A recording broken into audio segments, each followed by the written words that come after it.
Muy bienvenidos a la Escuela de Capacitación Bíblica de la Iglesia Cristiana Renacer. Si quieres conocernos más, nuestra iglesia, nuestros ministerios, inclusive también tener devocionales o material de estudio, puedes entrar a nuestra página web www.iglesiacristianarenacer.org. Estamos ubicados en la ciudad de Lynn, y también puedes escribir un email si tienes alguna pregunta, alguna duda, un comentario acerca de algún estudio bíblico, alguna pregunta bíblica. Escribe a pastoricre@gmail.com y ahí estaremos respondiendo tus preguntas. Estamos estudiando Romanos, un libro tremendo, maravilloso, que la verdad es que nos habla de Dios, nos habla de su sabiduría, de su plan eterno redentor, ¿no? Y cómo ha logrado que tú y yo, que conocemos ahora al Señor, estemos protegidos por Él, amparados, amados y con un plan y un propósito maravilloso para nuestras vidas. Así que estamos hablando de este libro que la verdad está tan bien escrito, ¿no? Tiene un argumento tan contundente y el apóstol Pablo nos lo deja saber, y es importante captar ese hilo de pensamiento permanente que tiene.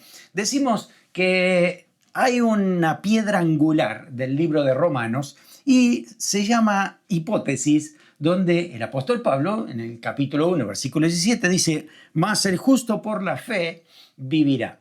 Esto es fundamental para todo lo que se dirá en el libro de Romanos. Y acuérdate que esto es clave.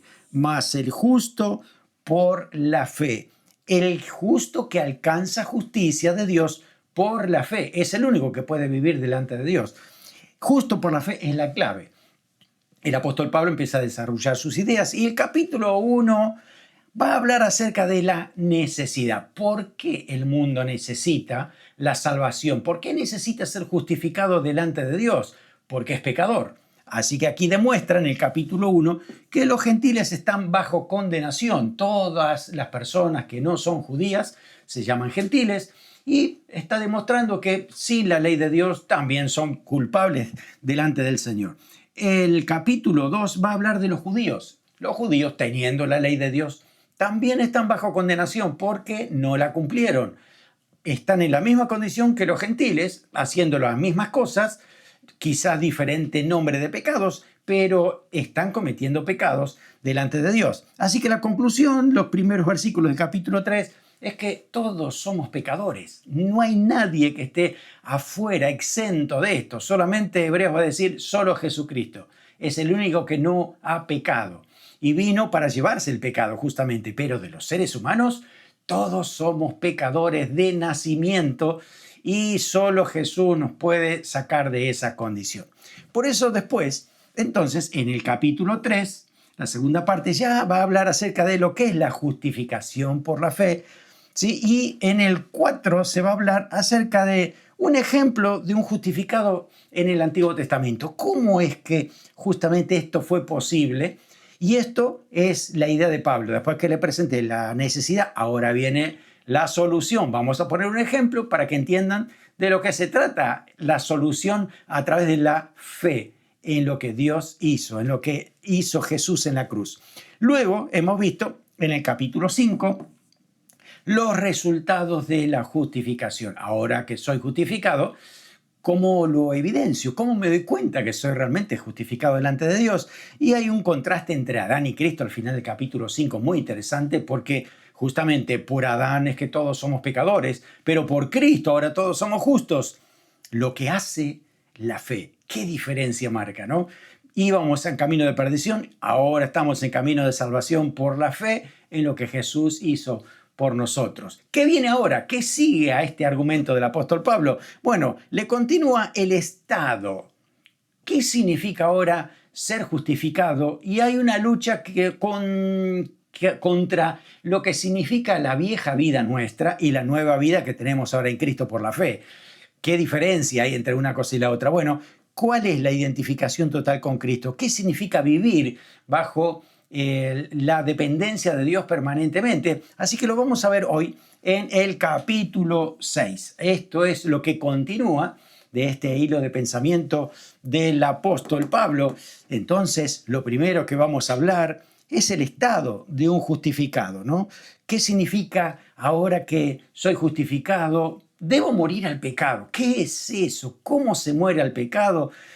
Si es un símbolo de qué se trata, evidentemente, ¿no? Necesito entenderlo mejor, que quiero vivir de manera diferente y ya no servirle más al pecado. Bueno, aquí lo va a explicar el apóstol Pablo aquí, cómo se muere a la vieja naturaleza, cómo se muere a la vieja vida para realmente vivir a la nueva que el Señor tiene para nosotros y cómo avanzar. Los primeros versículos del 6 al 14 va a hablar acerca de una identificación total con Cristo. ¿De qué se trata? Vamos a leer en Romanos capítulo 6. Miren lo que dice versículo 1 y 2. Acuérdese que sigue la idea del 5, ¿no? Que habíamos hablado, que ahora somos justificados por la fe sin las obras de la ley y que eso nos trae paz con Dios. Entonces, versículo 1 del capítulo 6 dice, ¿qué pues diremos? ¿Perseveraremos en el pecado para que la gracia abunde? Claro, había dicho que cuando el pecado abundó, sobreabundó la gracia. Así que ahora hace la pregunta para responderse, ¿no? Capítulo 6, versículo 1. ¿Qué pues diremos? ¿Perseveraremos en el pecado para que la gracia abunde? En ninguna manera, porque los que hemos muerto al pecado, ¿cómo viviremos aún en él? Estos primeros versículos nos hablan acerca de cuidado con la especulación carnal que puede haber en la mente de un justificado. Esto también es un dardo de fuego del maligno, ¿no? El diablo no quiere que vivamos la vida de Cristo porque siempre está buscando ver de qué manera tener consecuencias negativas por el camino del pecado. Por eso, esto de si Dios siempre me va a perdonar, ¿puedo seguir pecando y no pasa nada? No es cierto, dice Pablo. No puedo seguir pecando porque ahora tengo un camino diferente que seguir. Voy atrás de Jesús, siguiendo el camino que el Señor nos dio. Entonces, si soy justificado y ahora estoy en una posición de relación con Dios, soy hijo de Dios, no tiene nada que ver el pecado en mi vida ahora, ¿no? Ya lo voy desechando, ya queda atrás, no es ese el ritmo y el estilo que tengo. Pero tiene que haber algo en mi determinación, en mi voluntad, en cuanto a saber que ya no vivo para el pecado, ahora vivo para la gracia de Cristo. Hay una decisión, determinación, que uno dice, voy hacia este lado, hacia allí ya lo abandoné, ahora voy acerca de lo que Dios dice. Y el versículo 3 nos habla de una comparación que todo cristiano hemos hecho alguna vez. Dice, ¿no sabéis que todos los que hemos sido bautizados en Cristo Jesús, hemos sido bautizados en su muerte? Está hablando ahora del bautismo en agua, ¿no? Y ese bautismo está en la Biblia y aquí Pablo lo toma como que ya te tendrías que ver bautizado. No está haciendo una apología del bautismo y toda una explicación para que te bautices. No, directamente está diciendo, si eres cristiano, seguramente ya estás bautizado o estás muy cercano a la fecha de bautismo. Espero que te hayas bautizado. Es la idea de Pablo, ¿no? Por eso dice, los que ya hemos sido bautizados como cristianos, los que hemos recibido a Cristo y nos bautizamos, entonces tenemos un estilo de vida diferente. Cuando hablamos de bautismo, ¿quién instituye el bautismo realmente para nosotros? ¿Por qué debemos bautizarnos? Vamos a la Biblia, ¿no? Y encontramos que el bautismo en agua, como lo dice aquí, bautizados en Cristo Jesús, lo instituye directamente el Señor Jesucristo. Y Él nos dijo cómo debemos bautizarnos y uno entiende que Jesús también lo hizo como ejemplo para nosotros. La verdad entre nosotros, Jesús no necesitaba bautizarse, pero lo hizo para que se cumpla toda justicia, le dijo a Juan el Bautista. Así que es bautizado ahí para darnos ejemplo a nosotros, que si Él lo hizo y Él no tenía pecado, ¿cuánto más nosotros no deberíamos dar ese paso de obediencia y decir, yo me bautizo, sí, porque ahora tengo una nueva vida en Cristo y este es el paso que le sigue a esta decisión que he tomado en el Señor? Así que si yo ya he muerto a la vieja vida porque sé que eso me trae consecuencias horribles, ahora estoy en Cristo. Bueno, el Señor entonces me dice, el bautismo me sirve para poder darme cuenta de esto y el Señor nos instituye el bautismo, ¿no? El Señor ya lo dijo en Mateo 28:19, justo antes de ascender. Jesús dijo, por tanto, id y haced discípulos. Es decir, discípulos significa seguidores, seguidores ¿De quién? ¿Nuestros? No, de Cristo, seguidores de Cristo. Por tanto, y hacer seguidores a todas las naciones, incluyendo la tuya, bautizándolos en el nombre del Padre, del Hijo y del Espíritu Santo. Bautizándolos. Esta palabra, bautizar, es la palabra baptizo en griego, que significa sumergir bajo el agua. No es por aspersión. En la Biblia no se dice que se bautizaron por aspersión. Cada vez que se hablaba de bautismo, de bautizado, se usa esta palabra griega para decir que era bajo el agua, porque tiene un plan, tiene un propósito. Por eso es que el Señor establece el bautismo por inmersión para darle un sentido de identificación con Él, que ahora lo vamos a hablar. Además, dice que debemos hacerlo en el nombre del Padre, del Hijo y del Espíritu Santo. Esa es la declaración del Señor Jesús, el Hijo de Dios, que nos estableció para la iglesia, para que debemos bautizarnos bajo este concepto. ¿Por qué? Porque esto tiene que ver con la Trinidad. Y la Trinidad es la que actúa en nosotros, Padre, Hijo y Espíritu Santo, y tenemos una relación con los tres. ¿Por qué no nos bautizamos solo en el nombre de Jesús? Algunos discípulos bautizaron en el nombre de Jesús, pero la verdad es que los discípulos cuando dicen bautícense en el nombre de Jesús, está diciendo sobre lo que Jesús dijo acerca del bautismo, sobre la base de lo que Cristo dijo. ¿Qué dijo Jesús? Que se bauticen en el nombre del Padre, del Hijo y del Espíritu Santo. Además, entre tú y yo, ¿quién tiene más autoridad? ¿Pedro, Pablo, Juan o Jesús? ¿Quién tiene la última palabra para un bautismo? Obvio que Jesús. Así que el Señor dijo, bautizándolos en el nombre del Padre, del Hijo, del Espíritu Santo. Y cuando ya me estoy bautizando, ya estoy entendiendo de que hay una relación con tres personas en un solo Dios. Tenemos un solo Dios manifestado en tres personas, el Padre, el Hijo y el Espíritu Santo. Y vas a encontrar muchísimos versículos que hablan de los tres en un momento donde aparecen de diferente forma. Por ejemplo, cuando Jesús se bautiza, el momento en que el Señor Jesús sale del agua, todo el mundo lo estaba viendo ahí, dice que desde el cielo el Padre habla y dice, este es mi Hijo amado en quien tengo complacencia. Este es mi Hijo amado. Dice el Padre del cielo, no era Jesús que estaba hablando, así que es otra persona diferente, el Padre que habla. Y en ese momento Juan el Bautista nos relata también a través del libro de Juan que el Espíritu Santo descendió en forma corporal como si fuera una paloma sobre Jesucristo, otra persona diferente. Así que ahí ya tenemos a los tres en acción. Dense cuenta que es tan importante entender esto, ¿no? Porque el Padre me ama, mandó a su Hijo, el Espíritu Santo ahora mora para que sea una realidad todo lo que dijo Cristo, lo que dijo el Padre, y están ligados totalmente la divinidad, una sola divinidad manifestada en estas tres personas. Por eso decimos que nos bautizamos en el nombre del Padre, del Hijo y del Espíritu Santo, porque así lo dijo Jesús y nosotros obedecemos a lo que dice Jesús al pie de la letra, todo lo que dijo. ¿Por qué me tengo que bautizar? ¿Qué propósito? ¿Qué propósitos hay con el bautismo? En primer lugar, cuando tú te bautizas, estás confirmando y publicando tu fe. Tú crees en el Señor Jesucristo, entonces lo manifiestas públicamente. Fíjense que no hacemos bautismos privados, no hacemos bautismos encerrados en algún lugar donde solo uno se bautiza y nadie más. No, participamos todos y todo el mundo es testigo de que uno está comprometido con Cristo frente a todos. Por eso es importante publicar la fe. Quizás seas muy tímido, quizás tengas vergüenza, pero esto es vida o muerte, esto es trascendental. No importa si eres tímido, si tienes vergüenza o no quieres que otros te vean. Tú tienes que tomar la decisión por Jesús, porque tu amor por Jesús es más importante que lo que opinen las demás personas.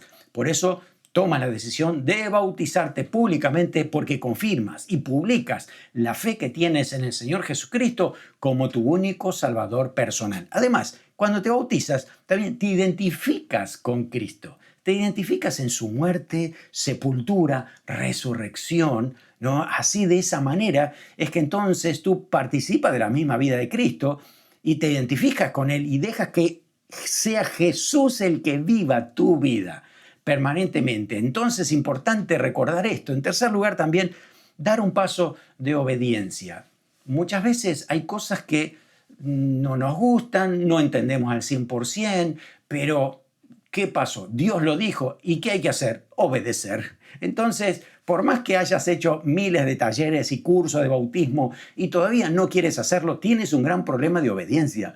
La obediencia a Dios es fundamental porque es una evidencia de tu fe. Si tú crees en Dios, crees en Jesús y el Espíritu Santo, si tu fe es verdadera, entonces vas a obedecer a todo lo que dice Dios. ¿Qué dijo Dios? ¿Qué dijo Jesús? Bautícense, porque de esa manera publicamos la fe y es un paso de obediencia como Jesús también lo hizo. Por eso es importante porque me ayuda a aprender obediencia. Ay, pero yo no soy perfecto para bautizarme. Esa es la frase típica de toda persona, ¿no? Y ahí estamos en que no soy perfecto para bautizarme. Vamos a la Biblia y la verdad es que en ningún lado dice que yo tengo que ser perfecto para bautizarme. Me dice que yo tengo que creer. Me voy a bautizar y si después peco, ¿qué pasa? Bueno, el Señor Jesucristo dice que me perdona si yo peco después. Obviamente que no voy a practicar constantemente ni voy a vivir una vida de pecado, sino le voy a entregar mi vida al Señor y en fe creo que el Espíritu Santo que mora en mí me va a ayudar para no pecar. Es una realidad del paso de obediencia. En cuarto lugar, para pertenecer a la iglesia. Fuimos todos bautizados en un cuerpo.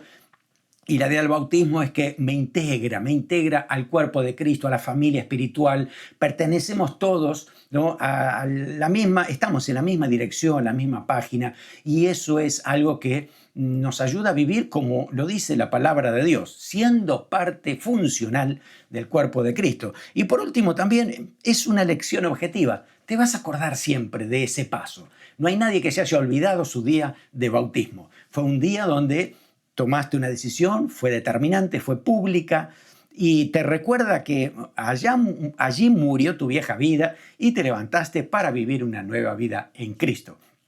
Entonces, tiene sentido bautizarse y bautizarse nos identifica con el Señor. Y entonces, dicho esto, vamos a entender un poco más lo que dice aquí, muertos al pecado, ¿no? Ahora aquí, versículo 4 al 6, nos va a simbolizar. Hay un símbolo en esto. Vamos a leerlo. Fíjese, dice, porque somos sepultados juntamente con Cristo, ¿no? Con Él, para muerte por el bautismo, a fin de que como Cristo resucitó de los muertos por la gloria del Padre, así también nosotros andemos en vida nueva.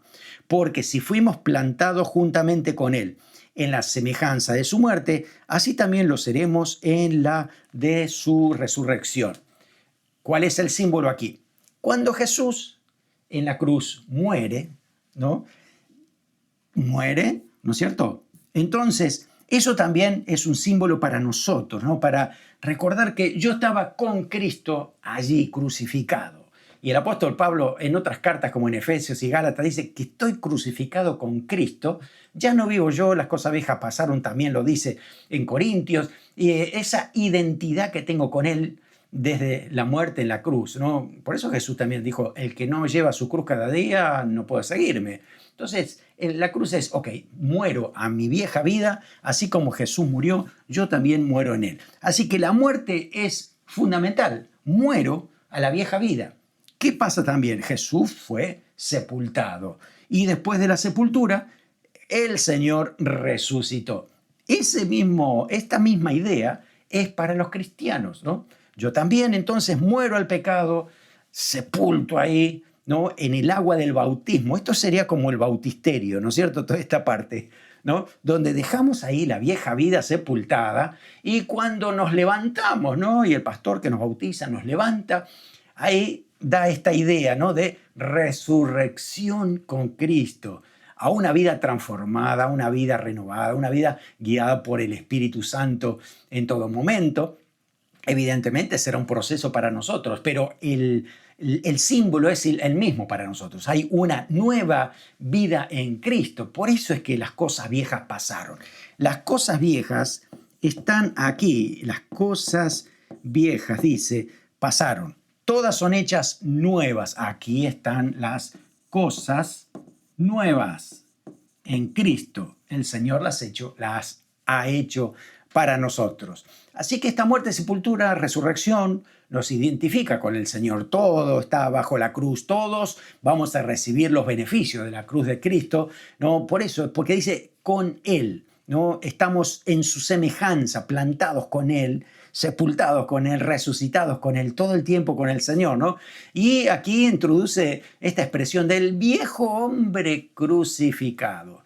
Así que si tú recibiste a Cristo en tu corazón, tienes dos hombres o dos mujeres. El viejo hombre que va a tratar de que vuelvas para atrás.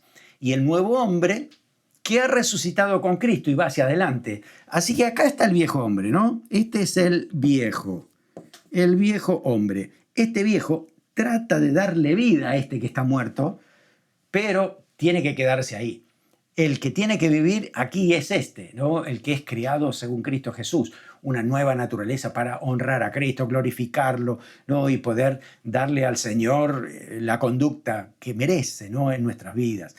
Así que estamos ahí, ya no vivimos como antes y pertenecemos a Cristo, estamos crucificados con Él y a veces de alguna manera decíamos no te bajes de la cruz, ¿no? Bajarse de la cruz es como que sí, he muerto con Cristo, pero mira lo que está pasando, como que vuelvo a la vieja vida, me agarró el viejo hombre con la vieja vida y algo se quiso levantar. No, tiene que estar muerto.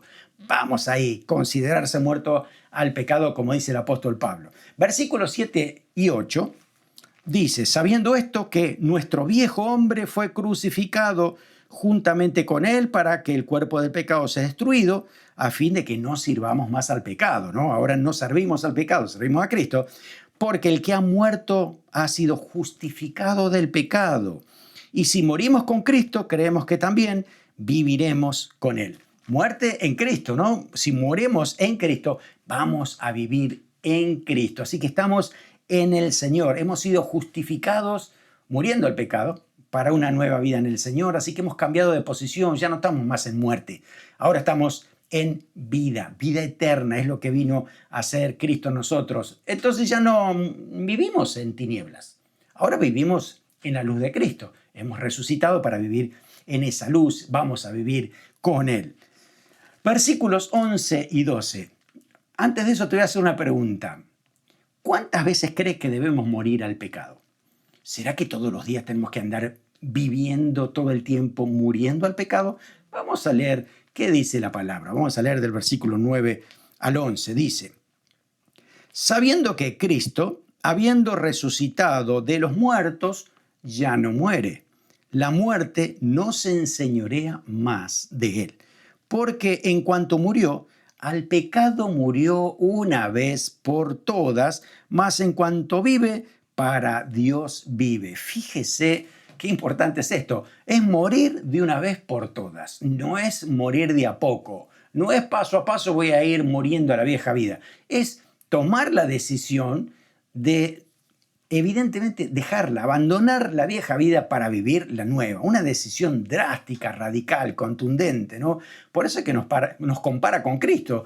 Cristo murió, fue sepultado, resucitó y no volvió a morir y no va a morir más, ¿no? Entonces la idea es que ya estaba muerto, ahora está vivo y nosotros tenemos que hacer lo mismo. Ya morí al pecado, ya no voy a volver para atrás. Ahora voy hacia adelante en la nueva vida que tiene el Señor para nosotros. Así que la clave es morir de una vez por todas. No es morir de a poco, es determinado. Hay muchas cosas que a nuestra carne, la vieja naturaleza, el viejo hombre, y le gustaba. Estaba habituado a muchas cosas y voy a la Biblia y la Biblia me dice que eso era malo, era pecado. Entonces mi decisión, mi voluntad es, yo no voy a volver a hacer aquello que a Dios no le agrade. No voy a volver al pecado. Así que muerto a eso y ahora voy a vivir para el Señor. Así que en mi mente está la idea de, yo no quiero repetir mi historia vieja, no quiero volver para atrás, no quiero pecar. Así que me voy a poner con Cristo. No significa que no voy a pecar nunca, no, significa que he determinado no pecar. Esa es mi decisión y voy hacia adelante confiando en la ayuda del Señor permanentemente, ¿no? Por eso, la clave de todo aquí nos va a decir el versículo siguiente. Dice, versículo 11, así también vosotros, consideraos muertos al pecado. Léetelo otra vez. Consideraos muertos al pecado, pero vivo para Dios en Cristo Jesús, Señor nuestro. Consideraos. Ahí está la clave. Mire, vamos a borrar esto. Considérate. La palabra considerar es tomar una decisión fuerte, ¿no? Y creer en ella. Es una convicción que tienes hacia adelante. Bueno, a ver, primero tienes que considerarte muerto al pecado.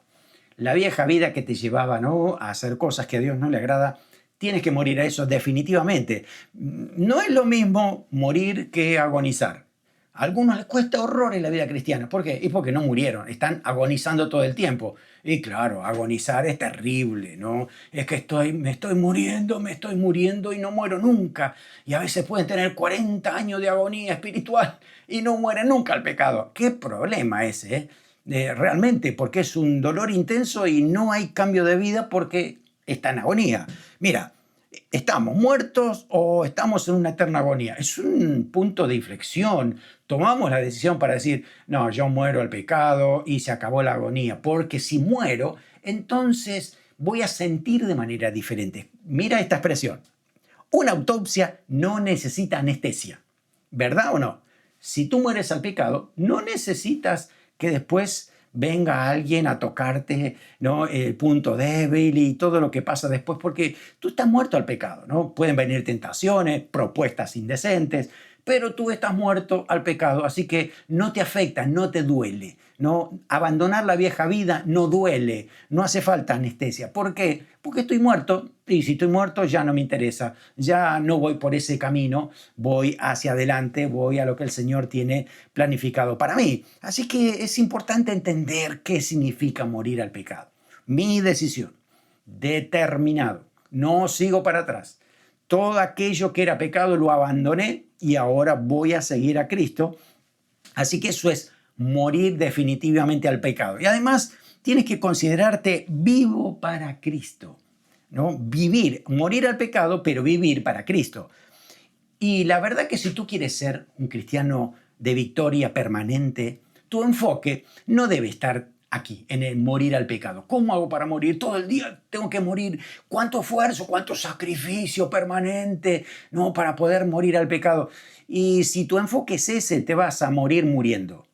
Lo que necesitas es enfocarte en la vida de Cristo, ¿no? Enfócate en esto, en vivir para Cristo. Y vas a ver que ya estás muerto. Si estás viviendo para Cristo todo el tiempo, no te vas a dar cuenta, pero tu vieja naturaleza está muerta. No le estás dándole lugar, no la estás alimentando, porque estás alimentando la nueva. Así que si sigues a Cristo, todo esto ya quedó sepultado. Ahora vives para el Señor y agradarlo a Él siempre, permanentemente. Así que no es enfocarse en cómo morir, sino en cómo vivir. Cómo vivir para Cristo. Por eso dice, pero vivos para con Dios, ¿no? Por medio de nuestro Señor Jesucristo.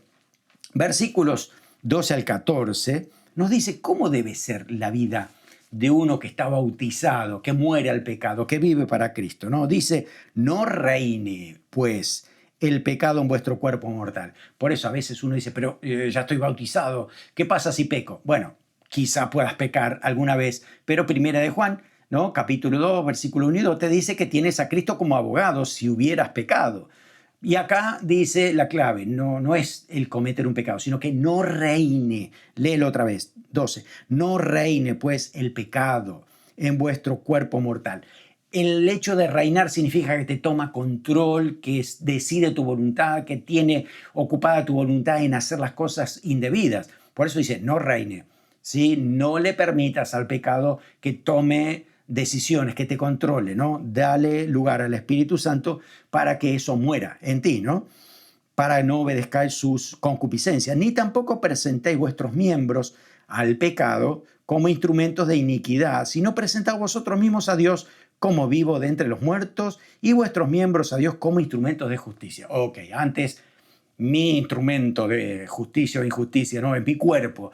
¿A dónde metía mi cuerpo? En las cosas que estaban mal, en las cosas que me hacían daño, en las cosas que parecían placenteras pero duraban muy poco, y después venían las consecuencias negativas.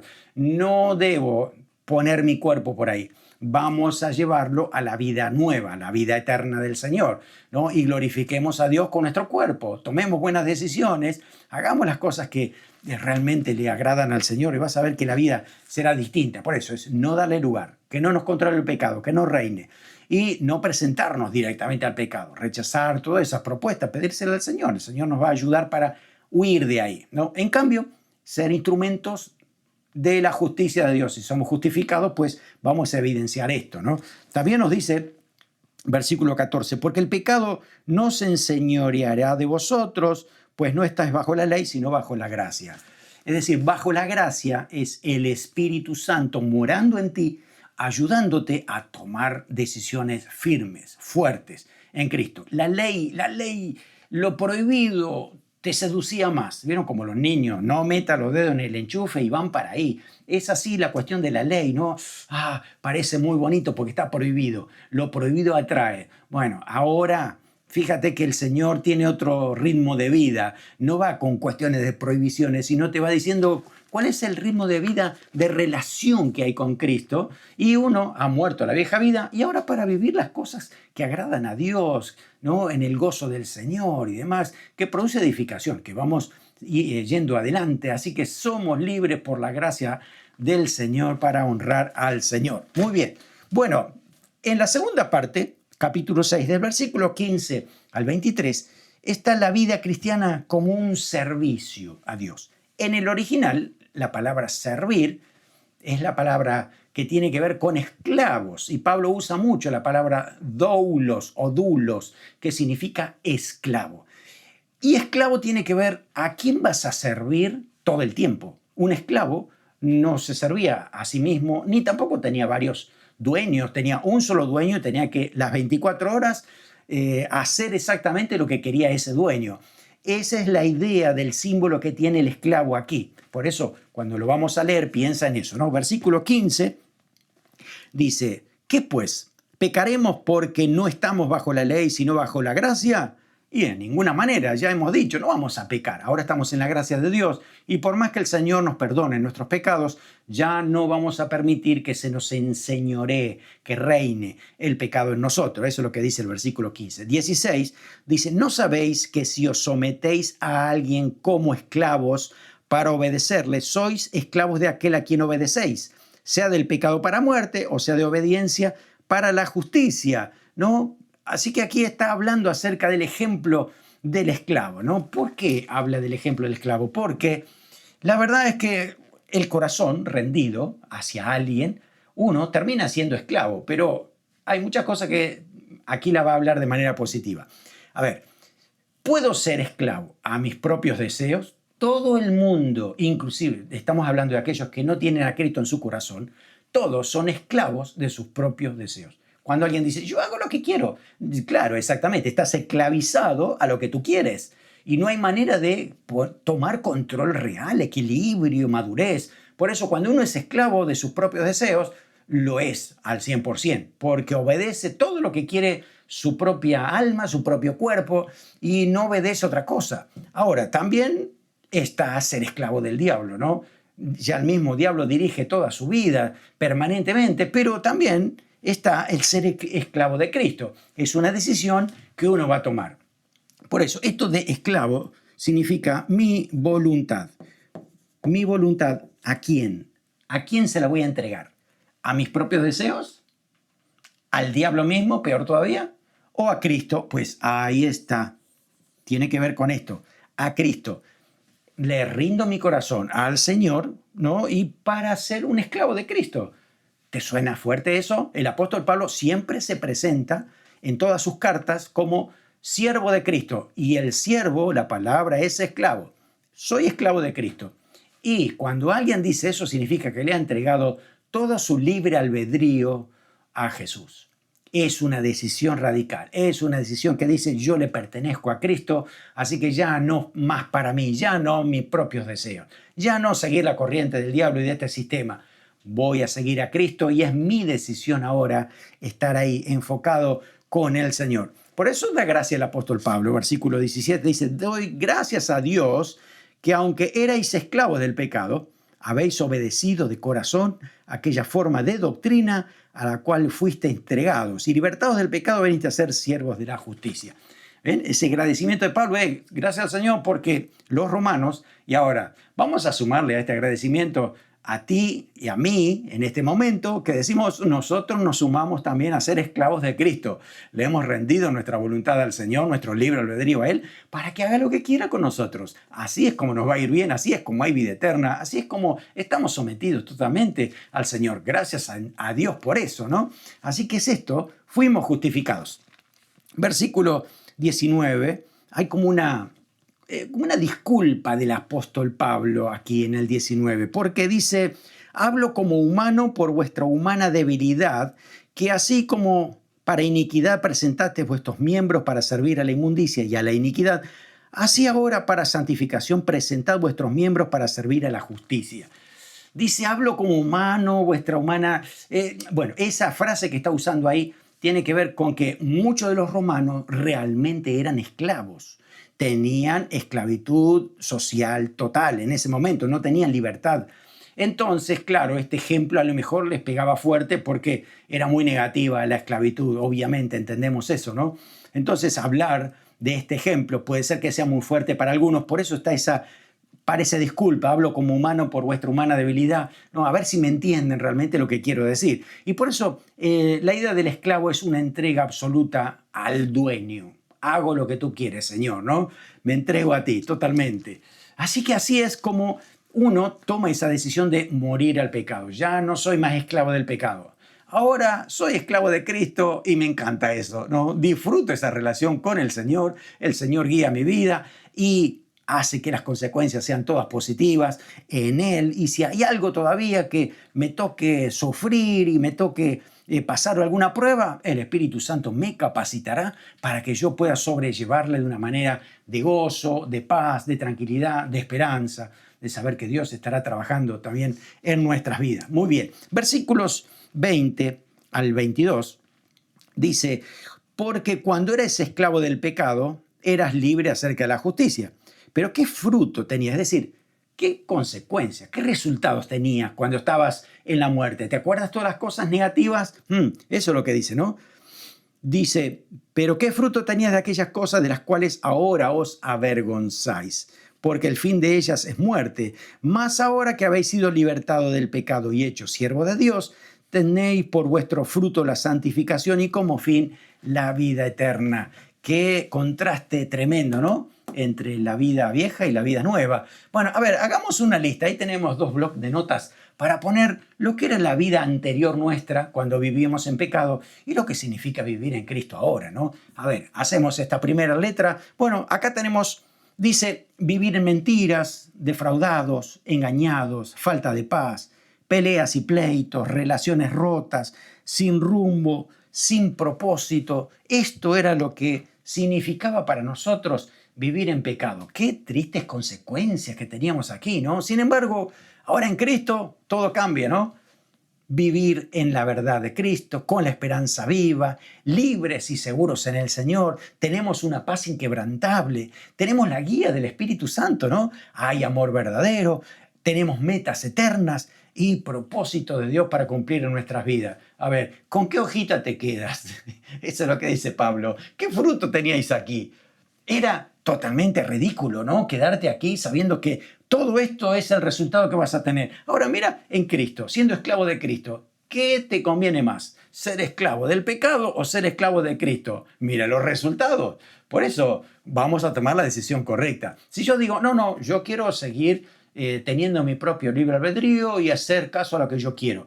Entonces estás aquí porque el hacerle caso a tus propios deseos que vienen por el pecado está siendo cautivo por el pecado. Cuando puedes entregar eso y decir, yo entrego al Señor mi vida, no, y estoy consagrado a Él para vivir por Él, estoy siendo esclavo de Cristo y tengo todos estos resultados. Así que es una bendición esto. Y por último, mira cómo lo termina el apóstol Pablo, versículo 23. Porque la paga del pecado es muerte, mas la dádiva de Dios es vida eterna en Cristo Jesús, Señor nuestro. ¿Qué te pagaba el pecado? Bueno, el pecado dice, la paga era, acá está, muerte. La paga. Esta paga en griego es la palabra opsonia, que tenía que ver cuando un soldado, por ejemplo, cobraba su sueldo. Era muy poquito dinero que ganaba, era miserable sueldo y a riesgo de perder su propia vida, ¿no? Entonces, bueno, cualquiera podía ser soldado. Bueno, no lo sé. La verdad es que ganaban muy poco. A lo mejor era más el orgullo de ser un soldado romano que el dinero que ganabas por eso, ¿no? Lo mismo dice, ¿cuál era el miserable sueldo que nos daba el pecado? Era la muerte. ¿Estás contento con ese sueldo? Obvio que no. Bueno, vamos aquí. ¿Qué hace Cristo? Y dice que nos da la dádiva, que es vida eterna. Vida eterna. Y la palabra dádiva es la palabra que tenemos aquí como carisma, o carisma, que significa regalo.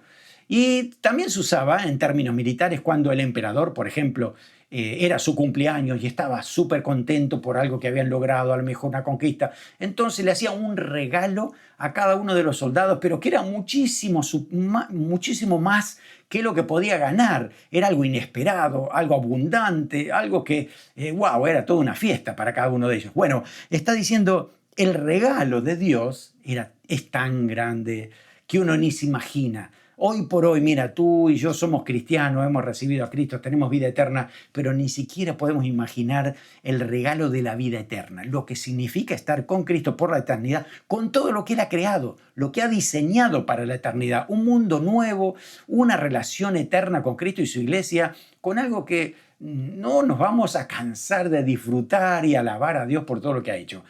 Eso es el regalo de la vida eterna. Hay que estar bien atontecido, ¿no? Bien necio para quedarse de este lado cuando allá está toda la bondad de Dios, todos los regalos que Dios tiene para nuestras vidas. Así que aquí es la decisión correcta.